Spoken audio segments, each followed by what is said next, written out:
नमस्कार स्मार्ट सोलापूरकर. मी आत्ता आहे ग्रामदैवत श्री सिद्धरामेश्वर मंदिर परिसरामध्ये आणि गेल्या अनेक वर्षापासून आपल्याला माहिती आहे की या परिसरामध्ये म्हणजे डॉक्टर निर्मलकुमार फडकुले सभागृहाच्या अगदी शेजारी कचरा टाकला जातो.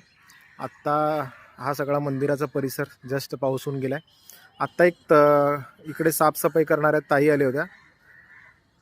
त्यांनी कचरा टाकलेला आहे. मला एक सांगायचं होतं, या व्हिडिओमध्ये जे दिसते आपल्याला की चपला दिसत आहेत, चांगले सँडल दिसत आहेत.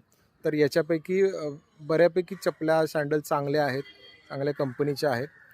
तर हे भाविक एकतर विसरून गेले असतील किंवा अजून काही कारण असेल, तर हे कचऱ्यामध्ये न टाकता गोरगरिबांना द्यायला काही अडचण आहे. आता मान्य आहे, मंदिरात कोणीतरी विसरून गेलेली चप्पल दुसरं कोणी घेत नाही, पण ज्यांना चपल्याच नाहीत, ज्यांना सँडलच नाहीत, त्यांना हे वापरायला द्यायला काही अडचण नाही. आता ही एक चप्पल आपण बघतो, ही 2 म्हणजे व्यवस्थित जोड आहे, याला काहीच अडचण नाही.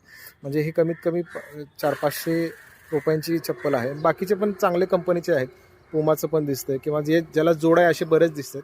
तर हे कचऱ्यात टाकण्यात काही अर्थ नाही. एकतर जे चप्पल स्टँडवाले आहेत त्यांनी याची काहीतरी व्यवस्था करायला पाहिजे की बाबा कोणाला ज्याच्याकडे चप्पलच नाही त्याला द्यायला हरकत नाही. कारण कुठल्याही प्रकारची वस्तू जी रियूज होऊ शकते ते कचऱ्यात जायला नको आहे.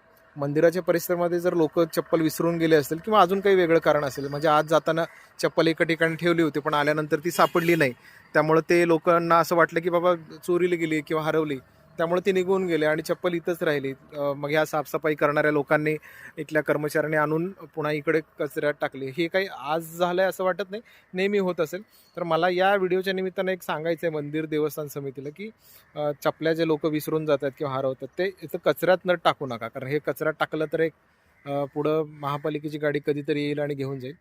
पण हे गोरगरिबांना चप्पल ज्याचे ज्याचे जोड चांगले आहेत त्यांना द्यायला काहीच अडचण नाही. या परिसरामध्ये बरेच लोक आपण बघतो, गोरगरीब आहेत जे इथं खायला म्हणजे बसले असतात की बाबा काहीतरी कोणीतरी आणून देईल खायला.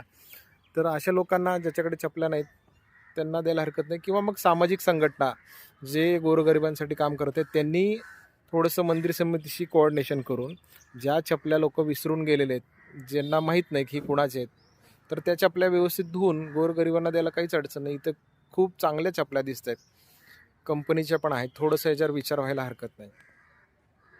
तुम्हाला काय वाटतं या मुद्द्यावर थोडंसं कॉमेंट करून सांगा.